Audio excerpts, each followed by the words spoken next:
Ladies and gentlemen, welcome aboard the Wright Flyer. I'm Randy Wright, and I'll be your captain on this solo flight special edition of our state-of-the-art radio program. Folks, this will be the final boarding call, so if you please, claim your seats, fasten your seatbelts, kick back, relax, and enjoy the show while I go ahead and delve into the pre-flight checklist, as there really is a lot of news and information to get to before I may fully indulge you with your in-flight entertainment. Well, folks, here we are, just one day, not even a full day after the third and final presidential debate of this disastrous 2016 presidential election cycle. And once again, I find fault with the debate format because, again, it just seems to be boiling down to a contest of personalities, not really giving us any insight into exactly what the candidates were hoping to bring to the table or the way that they would run the country. Now, the only way that we can really figure that out is something that I've said on previous episodes of Radio Aviation Excellence, the Wright Flyer, and that is primarily that you must look at the past of the candidates. You must look at the things that they've said in the past, and in the case of where they are politicians, you have to look at their past voting record. Now, with Trump, I know that that's an impossibility because he's never once held public office. That said, we know all of the things that he said in the past, and we know the positions that he's held in the past, and we even know how he has been throughout the 2016 election cycle, going back to the primary process stretch straight through to what's happening now in the build up to the general election cycle itself, which is slated for much less than a month away from right now. And of course, the problem that I'm seeing with respect to all of this is that irrespective of what he has said on the campaign trail, he still has not proven to me that he would be restrained in wielding the reins of political power in this once thriving and flourishing representative republic and vibrant community of popular sovereigns of ours. Folks, there really is no way to escape that. There's no way getting around that. And unfortunately, it is something that we will have to get around. It is something that we will have to come to terms with because we are literally seeking to entrust one of those candidates with the reins of political power in this country. And of course, that doesn't work well. And we just have to do what we can to be an open and honest people. And that is going to be made more difficult when you consider the way that things are happening right now, and the fact that Trump is being very dishonest and dishonorable. But it's not just Trump. We know that Hillary is being dishonorable and dishonest as well. And it's not something that we can easily come to terms with, because when we stop and think about it, we are basically doing the same thing over and over again, expecting a different outcome or result. Now, folks, what we have mentioned on previous episodes of Radio Aviation Excellence, the Wright Flyer, is that this is the clinical definition of insanity. There really is no other way to describe it. And the only way that we are ever going to be able to overcome these things and to place this nation back onto the path to prosperity is to stop looking for messianic figures to come and save us. And that's the problem. We see that that has come to the fruition with this election cycle. We see that that was what was at the fruition or coming to fruition during the previous presidential election cycle. And again, it shows no signs of improving at any point in the foreseeable future.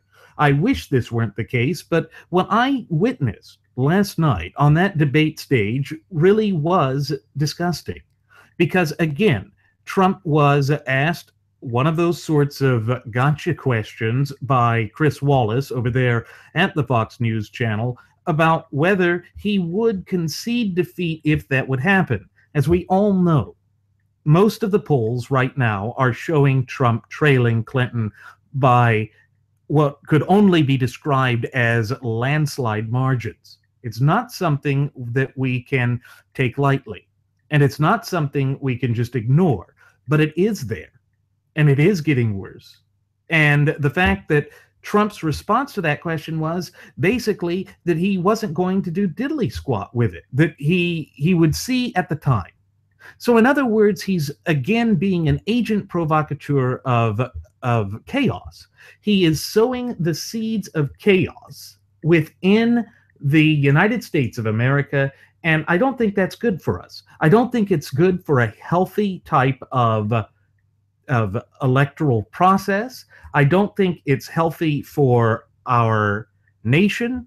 And I damn sure don't think that it is healthy for the gutless opposition party or GOP. But folks, I don't want you to just take my word for it. I've actually got a short video clip from the debate in which Wallace asks Trump that question, and I want you to hear his response. And then after that, we will discuss it in, full detail.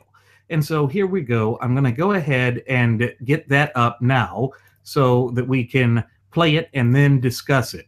So let's get that up. First things first, get the screen share up.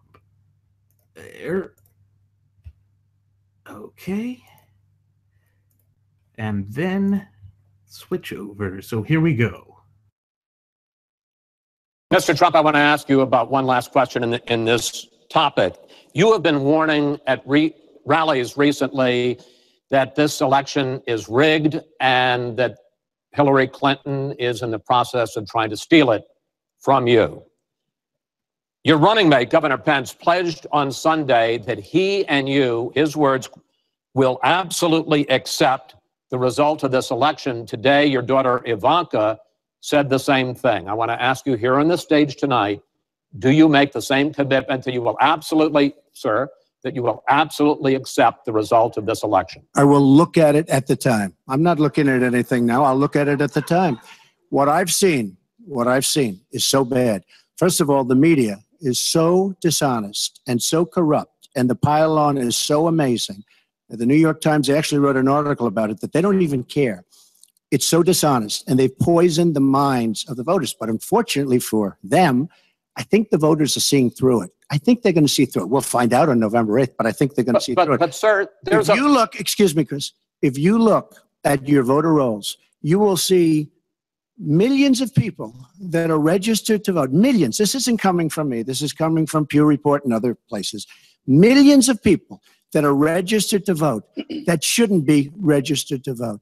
So let me just give you one other thing. So I talk about the corrupt media. You just heard that, folks. You just heard him essentially sitting right there talking about the way that the system's rigged, the way that everything is just bad and horrific and terrible, and he was trying to essentially blame this on the media and everyone else except himself. Folks, we can't do that.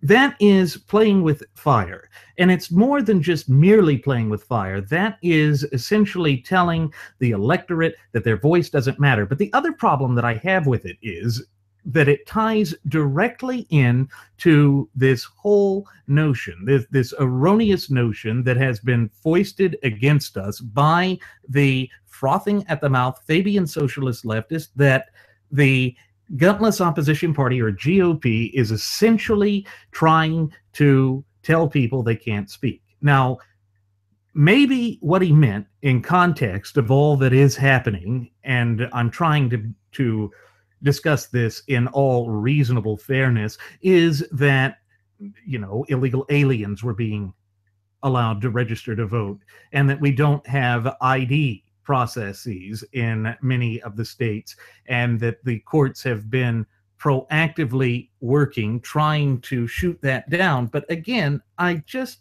am not sure that that works towards the benefit of us all.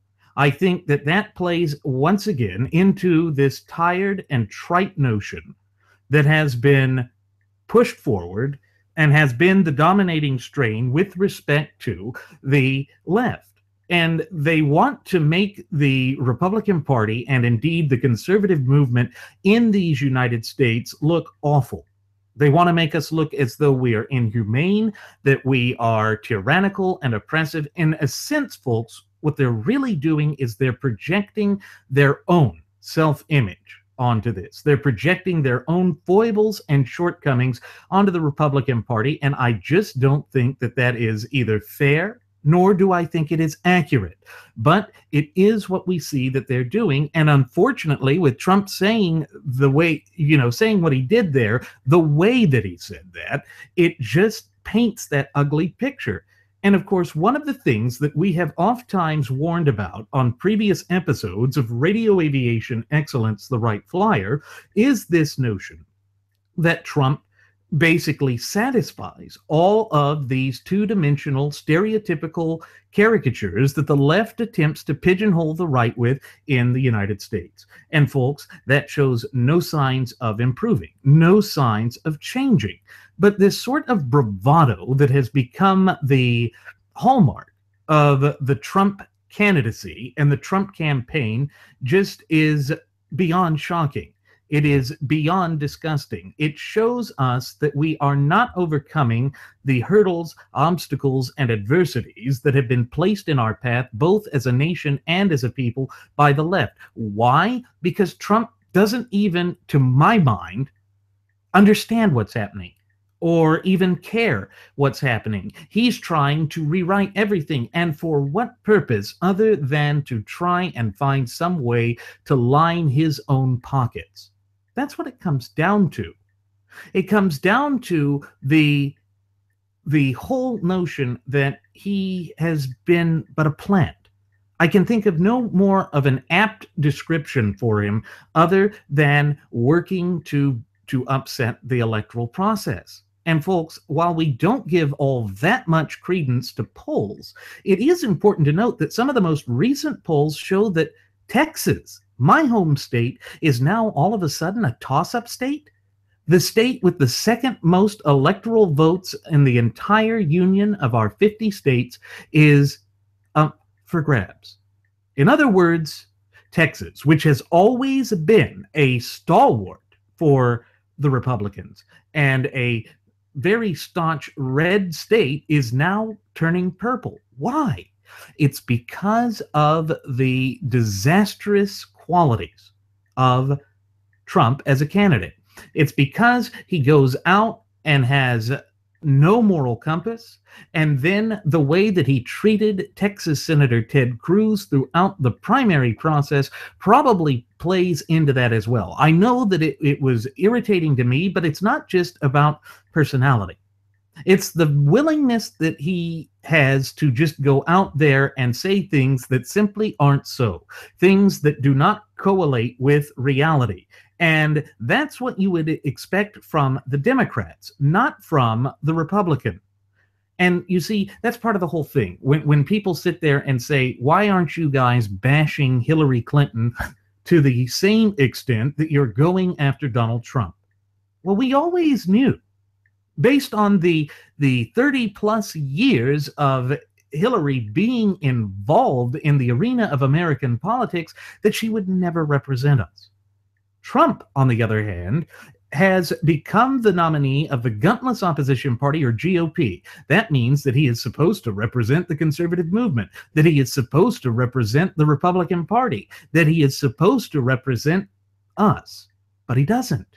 Recall that he, by his own admission, said that it is the Republican Party, not the Conservative Party. Now, I know that the Lion Branch Trumpidians congregating there in their Trumpidian tabernacle would have us believe that this is something that just doesn't mean anything, that it wasn't talking about the GOP as a whole, that it meant the Republican Party, and that just means people like Benedict Arnold Paul Ryan, or former Speaker of the House there with Ohio Republican John Boehner. But here's the thing. Boehner has full-throatedly supported Trump.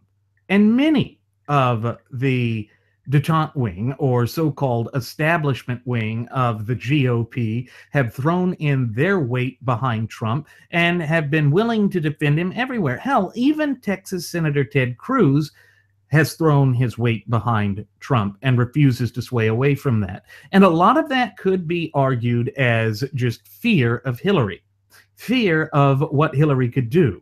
And now that the polls are showing that Trump isn't doing all of that well, we see that people like John McCain have decided to say that they cannot, in good conscience, support him.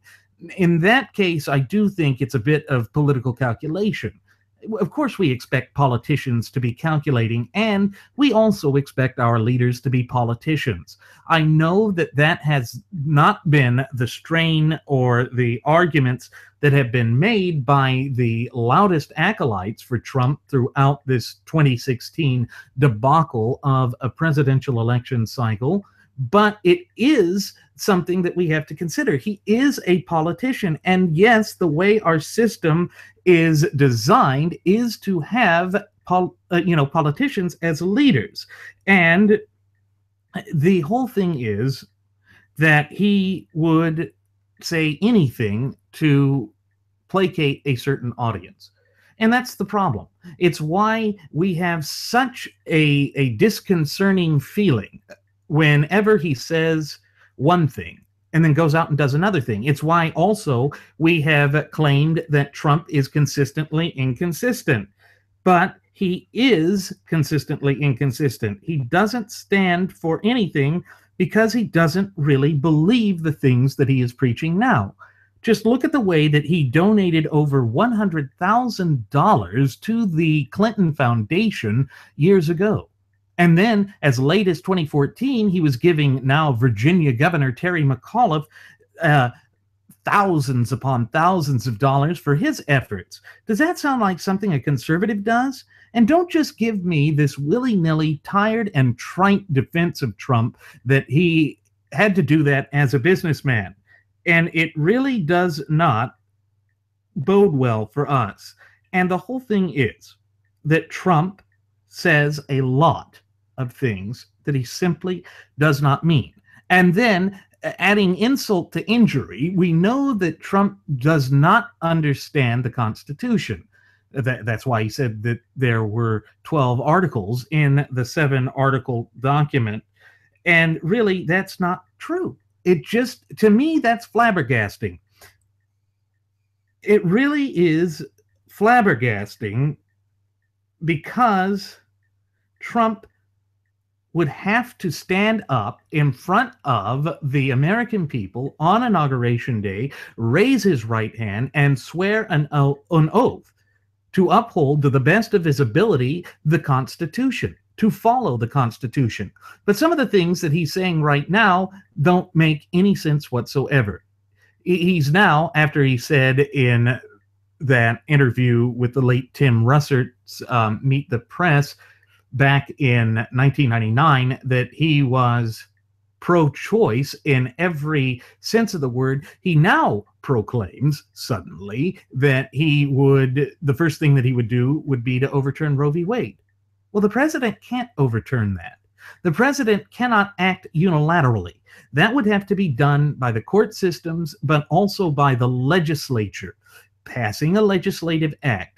Because if you go back to the confines or the clear and concise language contained within the four corners of our shared United States Constitution, you would find that it's the courts, per Article 3, that are enumerated with the power just to basically focus on cases before them. Unfortunately, we know that with the early case of Marbury versus Madison, that the court had essentially granted itself the power back in 1803 or 1805 to have judicial review. That's not something that was enumerated to them within the Constitution. And again, that raises the other significant problem that I have with both of the candidates who are currently vying for the White House with the two mainstay political parties. And that is this, that they are not following the Constitution. They do not believe in the Constitution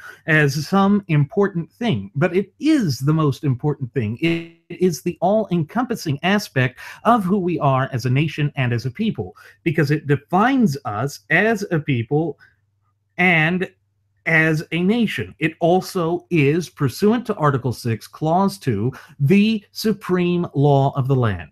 These are things that cannot be ignored. They cannot be just swept aside, yet, unfortunately, none of the two candidates for the two mainstay political parties are speaking to that in any meaningful shape, form, or fashion.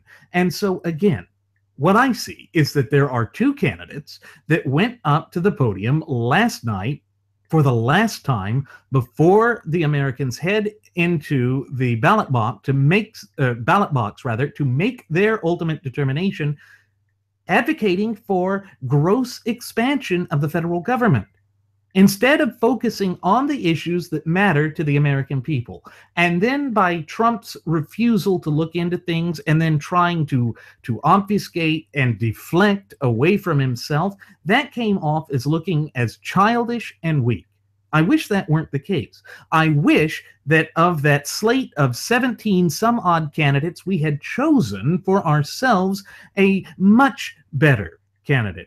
Instead, we see that bravado and perception, even when it is a false or erroneous perception, has basically overtaken fact. It has worked against who we are as a nation and as a people, and I think that that goes to our great detriment each and every time that we see it come to the forefront. Folks, I wish we could be much stronger, much more robust, but here's the problem. With Trump's lack of a moral compass and his seeming inability to just preach a singular line and stay on that and be meaningful in it, or at least convince people that what he's doing is saying heartfelt positions, we are going to see the American people just further disenfranchised with the entire electoral process. Because again, the way that this is unfurling before our eyes just shows that there is kind of a separate niche, a separate, disparate way that those who are vying for the reins of political power are treated as opposed to the rest of us. But again, and I know that this may seem overdone, but it is so important and on point that I believe it bears repeating. Recall the old adage that the United States of America is a nation of laws and not of men. The fact that we have basically gone away from that, divorced ourselves from that, or distanced ourselves from that, I don't believe works in our best interest. Again, it's something that basically goes down the line and lends credence or credibility to some of the most laughable statements that were made by the frothing at the mouth Fabian socialist leftist in decade after successive decade. And now they see a light at the end of the tunnel. They see something that they think fulfills all of their dark and twisted machinations. And again, I think that that works to the great detriment of the true ultimate wielders of popular sovereignty, we the people.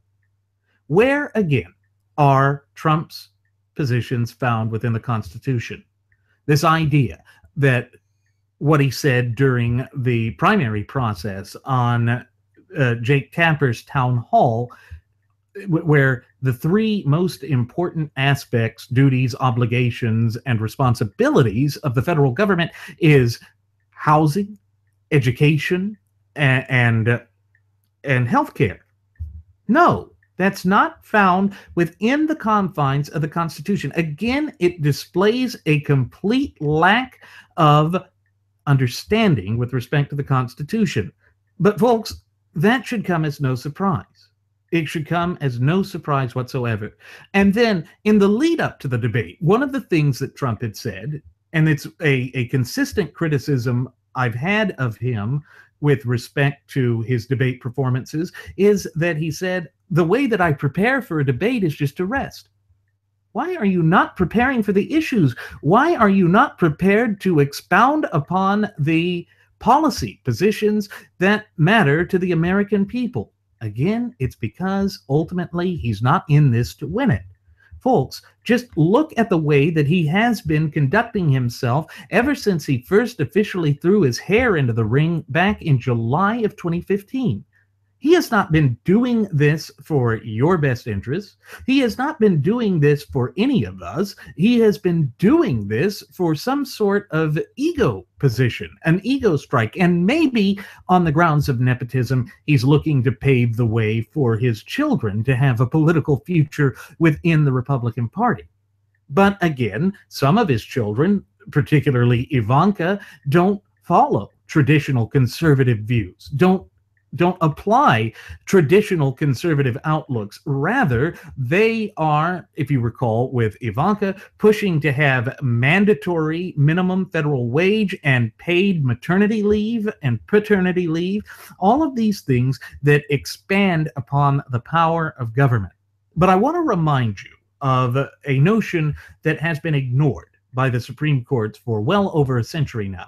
The case of Lochner v. New York, where bakers were looking to basically prevent the state of New York from passing mandatory minimum wage laws, saying that it violated their economic due process rights. Now, that's something we don't hear anymore. That's a battle that the courts have ignored. They've tried to basically obfuscate away from that using this misinterpretation of the Commerce Clause and just using twisted logic, saying that we don't have that right to the fruits of our labor and that we don't have the right to treat basically our labor, our time, our skill, and our efforts as contractual grounds.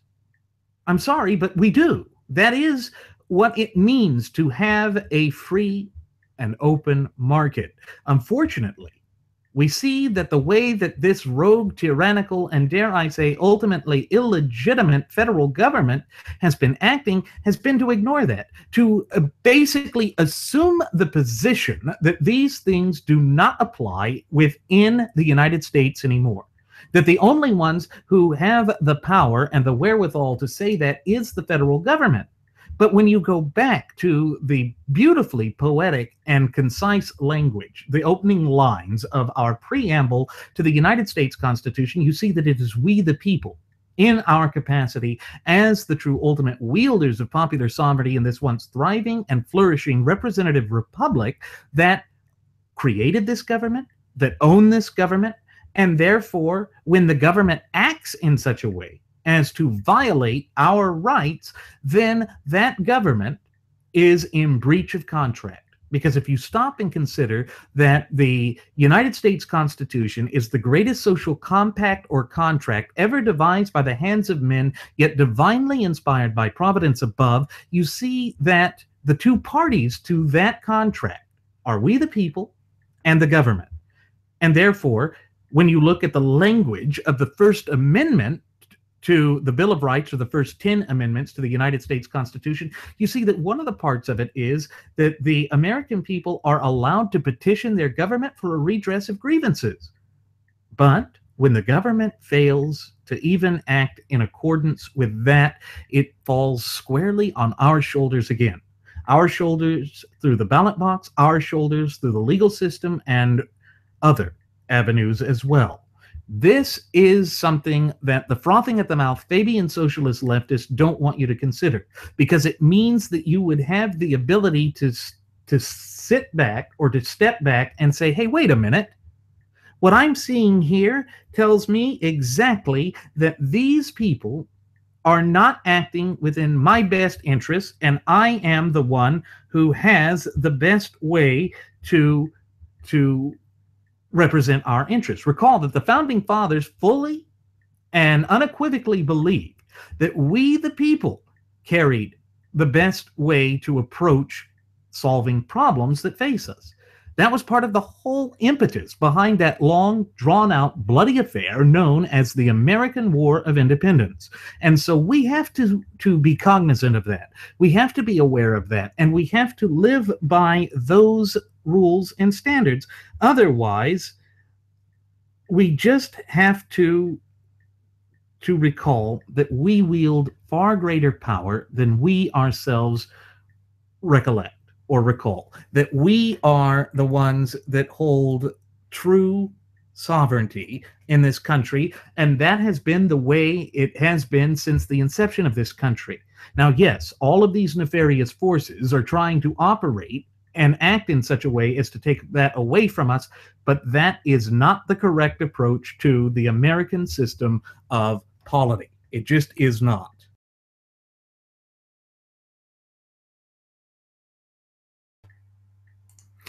You know, folks, one of the other things that I think we need to address with respect to Trump is this whole notion that he says that Hillary Clinton shouldn't even be one of the ones to run, that she is somehow engaging in some dishonest conduct. And yes, there is all of that, but a sense of irony is not lost on me with respect to what he's doing, because in my mind, he himself is not exactly what I would consider to be the best qualified candidate.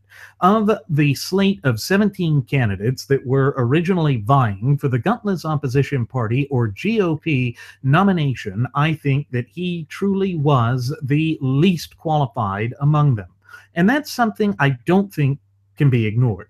But, of course, the rank and file of the graduates of Pavlov's School of Journalism for the salivating mainstream media are going to attempt and say that this is just all Republicans, that Trump is a personification of the way that the party's headed. But if you recall that the way in which the primary process was basically stacked so that the front runner at the initial stages would be swept in, something that they did to support a squish like Mitt Romney, that played to Trump's benefit. That allowed Trump to basically secure a very commanding lead very early on and never have to lose it, even though he only received about at most 40% of the Republican vote. The rest of it wasn't able to overcome that because it was so split. And we had people that were dragging their feet and staying in the process a lot longer than they should have. And of course, that is one of the shortcomings of the Republican Party that goes back nearly a century. We know that there were multiple candidates running in the 1920 election, and the reason that constitutional compositionist Calvin Coolidge was not able to get on the ballot was that even by the time that there was the third vote at the Republican convention during that year, there were still 8 candidates vying for the spot of nomination. We didn't have it that badly in 2016 because it had narrowed down after some of the initial states went, but we still had people like John Kasich staying in far too long, and then Narco Rube EIEIO staying in far too long, and that hampered Texas Senator Ted Cruz. And then, of course, we see that the personalized nature and the ad hominem attacks that have become a cornerstone or one of those undeniable historical markers of this 2016 presidential election cycle was doubled down on. But we haven't seen Trump go out and attack other Democrats with the same ferocity that he did with Cruz, that he did with his fellow Republicans, and that too brings up the whole 10th commandment of Reagan. Thou shalt not attack thy fellow Republican. But Trump clearly didn't follow by that. Trump is saying that that's because he's not a politician or that he's an outsider. And now, magically, the perception that they're trying to paint of Trump is that he is the second coming of Reagan. Now, I think it's very interesting because if we recall what Reagan's son, Mike Reagan, has said, he's come out and he said that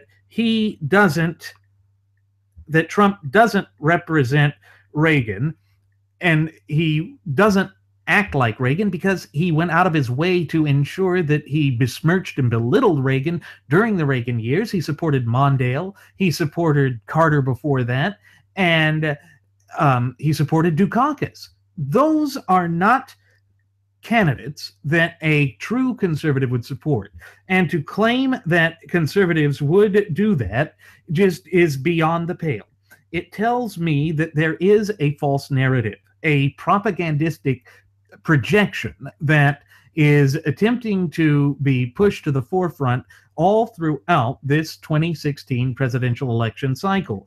And it's something that we cannot ignore. We cannot deny that it is part of the major catastrophe that this 2016 election cycle has become. And of course, with the way that Trump went out there and was saying these sorts of things that just aren't corroborated by facts, makes him, and by extension, the rest of the Republican Party or conservatives, look as though they are clueless. It makes us look basically feckless, spineless, weak. Now, we here at Radio Aviation Excellence, the Wright Flyer, have oft times lambasted the Republican Party as being the gutless opposition party, one that no longer stands for anything, one that would rather attack its own members than going for an actual stated policy position. And you know, it reminds me of yet another adage, one that cannot be ignored, and that is, if you don't stand or believe anything, you'll fall for everything. And that's what happened.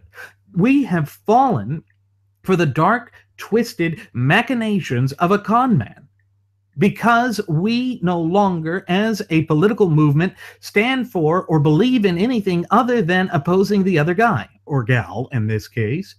And really, that does not bode well for the American system of polity. It does not make me feel secure as to the future of our movement and how our positions go, and that really doesn't try to help us. It really is an ugly thing. It's an eyesore, and unfortunately, I think Trump is a symptom of the overarching problems that are ailing and afflicting this once thriving and flourishing representative republic and vibrant community of popular sovereigns of ours, primarily in so much as he has gone out and just shows that anyone can take the reins of power in the party if they are perceived as a bigly winner. But that's not what politics is about. Certainly, it is not what the moral majority was about. And that is another area where I have a lot of problems coming in into the foray, because how can we claim to be the moral majority and yet support someone who said that his attempt to avoid getting STDs was his own personal Vietnam? This from a man who spoke of having burrs on his feet that were used to basically procure deferments so that he did not have to sign up for the draft. So he was a draft dodger, and yet he says sleeping with married women and having all of these sexual trysts throughout his years was tantamount to his own personal Vietnam. And yes, I am rather shocked that shock jock Howard Stern doesn't want to re-air those episodes, but I can understand how he doesn't want that influencing the election. However, that being said, and as I mentioned in the previous segment, because Trump has never once held political office or higher political office in these United States of America, he needs to be vetted. And that's part of the way that we, in our capacity as the true ultimate wielders of popular sovereignty, could go forth and actually hold our candidates accountable. It's the way that we could come up and find the truth. And unfortunately, I don't see that being the case with Trump. I see Trump being a distraction, a destructive force, and it really cannot do anything to help us. And of course, one of the things that I've seen in some of the conservative media, particularly National Review, they mention this Trump test, that the strains of Trump will be lingering long after the election cycle reaches its inevitable conclusion, and by the looks of the polls, although we don't always give polls full credence and weight of scientific authority here, but at least by the scientific polls, we could say beyond a shadow of the doubt that Trump is losing. He's losing by at least double digits, and that cannot be ignored. Yet, the Lion Branch Trumpidians congregating there in their Trumpidian tabernacle want to believe that it's a lie, want to believe that we are the ones who are trying to obfuscate the truth, trying to tell untruths with respect to their candidate, but it isn't the case. But folks, I want to go back and just play yet another part of this debate that we witnessed last night to try and essentially get to the heart of what matters, to show you again what some of the things he was saying were. And we can't just ignore that, because it again is partly what comes up to the foray and has become a part of the discussion, which is going to be controlling. It will be controlling because if you don't follow it, and if you don't make that the most important thing that you can do, it's going to come back to bite you. And so let me go ahead and cue this up now, and then we will discuss it in further detail. So here we go. She shouldn't be allowed to run. She's guilty of a very, very serious crime. She should not be allowed to run. And just in that respect, I say it's rigged, because she should never have been allowed to run for the presidency based on what she did with emails and so many other things. But, sir, there is a tradition in this country. In fact, one of the prides of this country is the peaceful transition of power, and that no matter how hard fought a campaign is, that at the end of the campaign, that the loser concedes to the winner. Not saying that you're necessarily going to be the loser or the winner, but that the loser concedes to the winner, and that the country comes together in part for the good of the country. Are you saying you're not prepared now to commit to that principle? What I'm saying is that I will tell you at the time. I'll keep you in suspense. Well, okay? Chris, let me respond to that, because that's horrifying.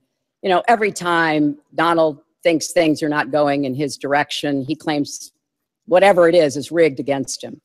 The FBI conducted a year-long investigation into my emails. They concluded there was no case. He said the FBI was rigged. He lost the Iowa caucus. He lost the Wisconsin primary. He said the Republican primary was rigged against him. Then Trump University gets sued for fraud and racketeering. He claims the court system and the federal judge is rigged against him. It's true. Those are the things that he claimed. And he comes off as looking like a bit of a moron in regards to that, because he doesn't actually represent anything other than his own positions. And again, folks, this is one of the things that we were trying to warn about for well over a year now. The fact that Trump is not who he claims to be, and that it will come back to haunt us and to bite us. We've already seen that that's coming to the forefront, that that's coming to fruition here. You see that his lack of preparedness for this debate, just as it was in every other debate that was out there, showed through. It made her come across as being the more level-headed of the two, at least from that clip. And I don't think we can ignore these things, because we do so to our detriment. We do so in trying to hold ourselves to a higher standard, but then not standing for any standards. That's what Trump does. He shows us that if we are not careful, then we are going to fall into these traps over and over again. And that just does not work for us. Because, again, it allows the frothing at the mouth Fabian socialist leftists who have a stranglehold on the control of the salivating mainstream media to basically create these erroneous and false perceptions that are more often than not more powerful than reality. we've warned about that too on previous episodes of Radio Aviation Excellence, the Wright Flyer. These are the sorts of things that they will attempt to use to pigeonhole the true ultimate wielders of popular sovereignty in this once thriving and flourishing representative republic of ours, we the people, and to basically say that conservatives don't care, that conservatives are these heartless people, and that we don't represent anyone, that we don't want to represent anyone. In fact, that we want to go out and suppress certain types of people, and that we don't want the government to represent everyone. And it's bovine excrement. It is not true. It is not who we are as a political movement, or as a nation, or as a people. But unfortunately, there is this strain with the emergence of the so-called alternative or alt-right that is going to shape the public perception of the Republican Party, particularly with the up-and-coming generations for generations to come. And again, we have fallen into a trap. We have fallen into a trap of our own making. You see, part of the problem is that the Republican Party has been saying one thing and doing the exact and polar opposite for far too long now. And that creates a great weight of tension that cannot be ignored, but has been ignored. And of course, the media is gleeful whenever they have an opportunity to point the finger at conservatives and say, looky, looky, looky, they're divided. But stop and think about it for a moment, folks. Why are we divided? Could it be that there really is something to be said about the fact that Trump is not who he claims to be, that he is not a conservative, he has not ever really truly espoused conservative principles or values, and that in fact he has been promoting and advocating for these frothing at the mouth Fabian socialist positions for the vast majority of his 70 years spent on God's green earth? And folks, I believe that the answer to that rather rhetorical question should be both open and obvious. He is detrimental to us as a nation and as a people, that he is not standing up for our best interests, that he has been doubling down on these efforts to try and bamboozle, for lack of a better term, the conservative base of the Republican Party. That's one of the reasons why my first officer, Jeremy Grapington, and I have coined this term, or this name for him, that he is the Pied Piper for disillusioned conservatives. He is playing this disharmonious, discordinal tune that seems to be intoxicating the conservatives, particularly those who are feeling disenfranchised and disillusioned with the entire American system of polity. And that comes back to haunt us. Because again, it shows that we are just whipped up into such a raw emotional frenzy that we will do anything and everything to secure victory, irrespective of whether that comes at the cost of our way of life, of our dignity, of our decency. These are the sorts of things that I don't believe we should ignore. Yet, that is the problem that we're encountering. That is the theme that's coming forth. And again, based on just what little bit of that performance I showed, can you really, with exact certainty and with supreme confidence, sit there and proclaim to the American people that Trump somehow won that debate? Well, I guess if you are a dishonest propaganda peddler like Drudge, like Lush Bimbaugh these days, like Sean Hannity and Michael Weena Savage, that you could go forth and proclaim that. But I'm going to go out on a limb here, folks, and say that it would be utterly, wholly, totally, and completely intellectually disingenuous. Why do we fall for these traps each and every time? And I believe that the answer to that question is that we have become so emotional that we've shut down our mental faculties and capabilities, that we're no longer thinking critically about the issues that matter. And I know that it always comes down to the Supreme Court. Folks, if we would go back to the clear and concise language contained within the four corners of our shared United States Constitution and actually went back to the proper tenets of federalism, we could overcome the problems that are currently facing us. And the court would not be as powerful of an influence as it is now.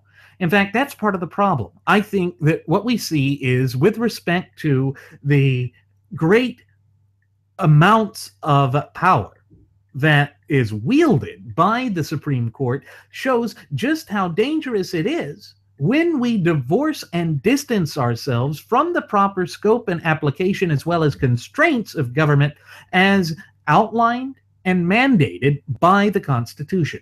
You see, folks, that is why we say it is of the utmost importance and that it is imperative that we all foster that fluent and working knowledge and understanding of our shared United States Constitution.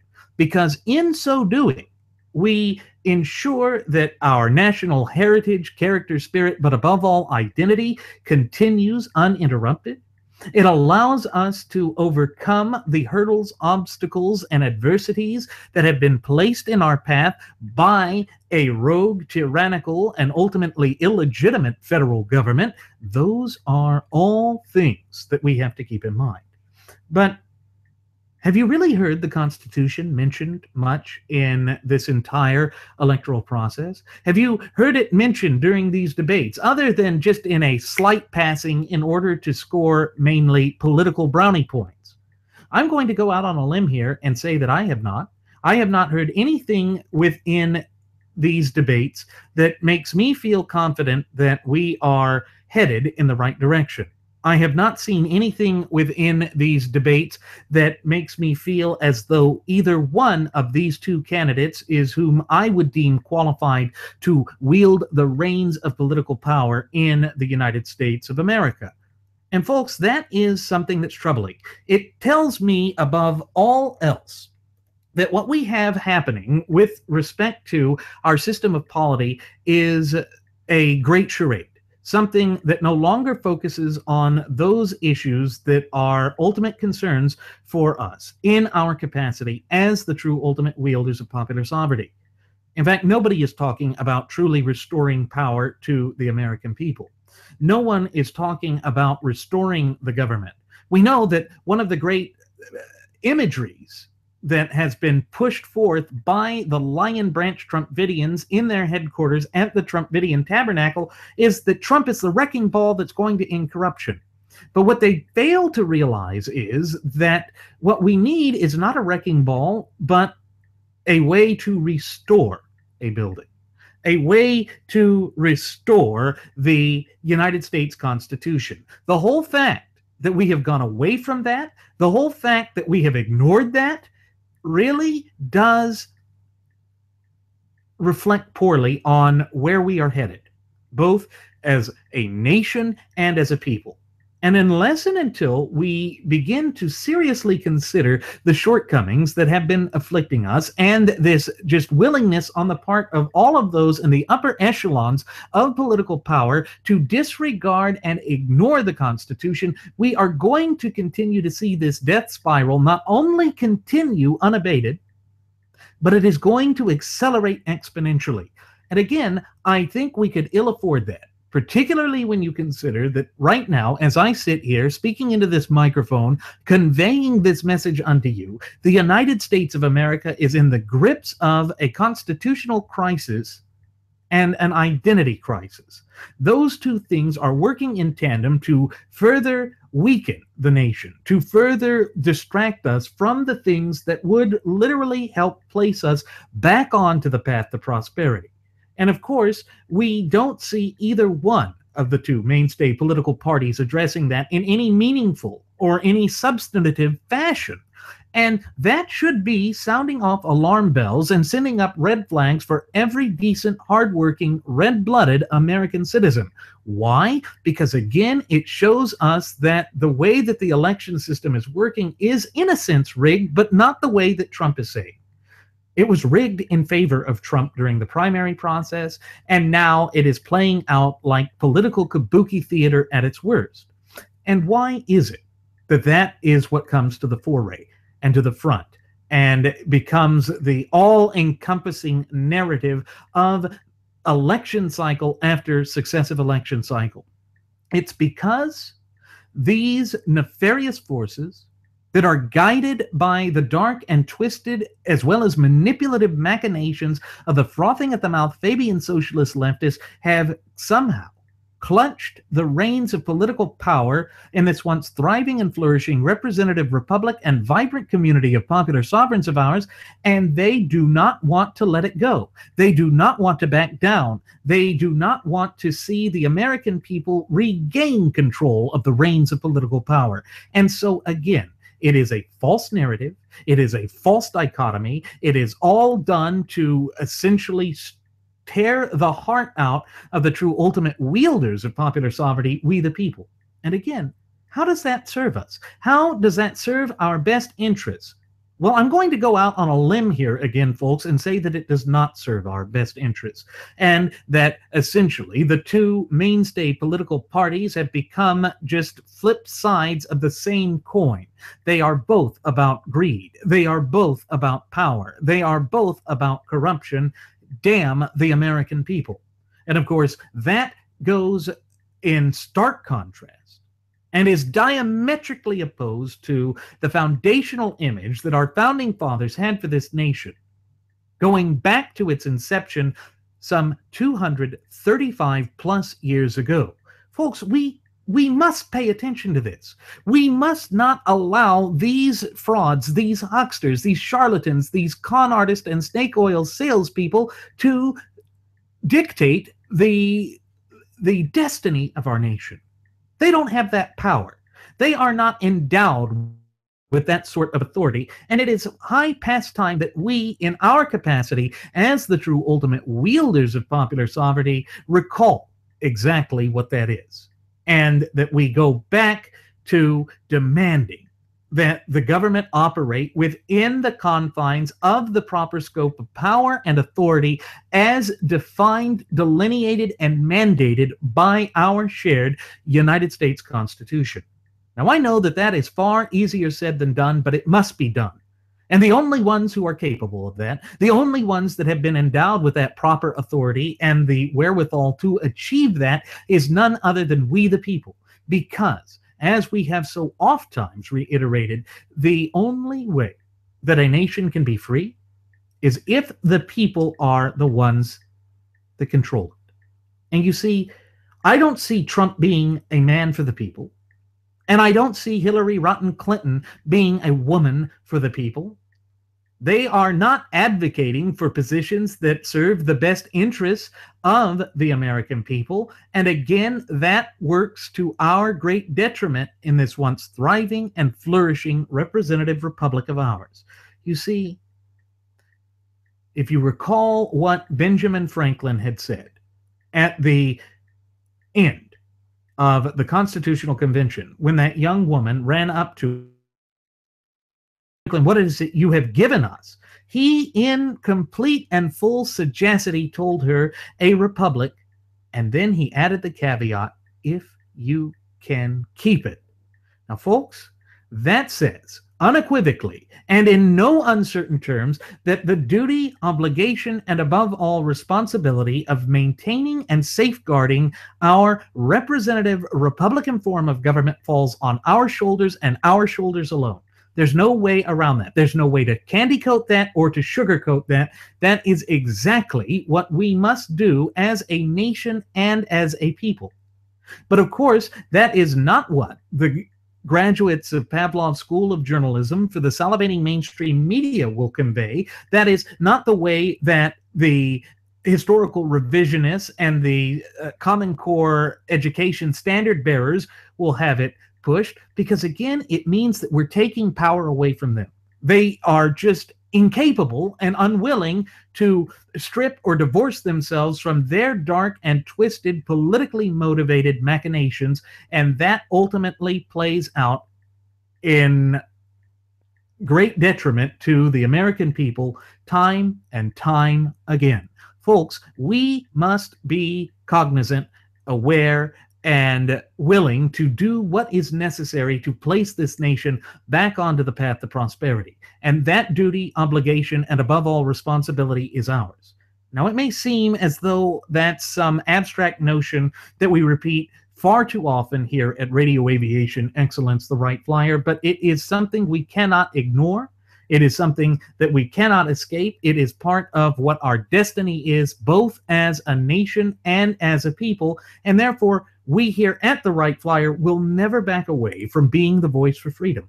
We want to empower you, our cherished listening passengers and audience members. Now, with that said, it is time for us to begin our descent. I'm going to go ahead and send back the flight attendant with one last round of alcohol. Folks, she will not debate with you. She's just there to pour you some alcohol. As always, I'm your captain, Randy Wright, and I want to thank you for choosing to fly the Wright Flyer. Should you have any questions, comments, or concerns, please feel free to leave them either here in the comment section at YouTube, or you can leave them at our Google Plus page or our Facebook page. And on top of that, we invite you to follow us at Twitter with the Twitter handle at Radio Aviation EX. One more time, folks, that's at Radio Aviation EX. And there you will find the departure board that lists both my First Officer Jeremy Grapenton's as well as yours truly's personal Twitter accounts. It lists the Blogspot account where we put up audio-only versions of our state-of-the-art radio program.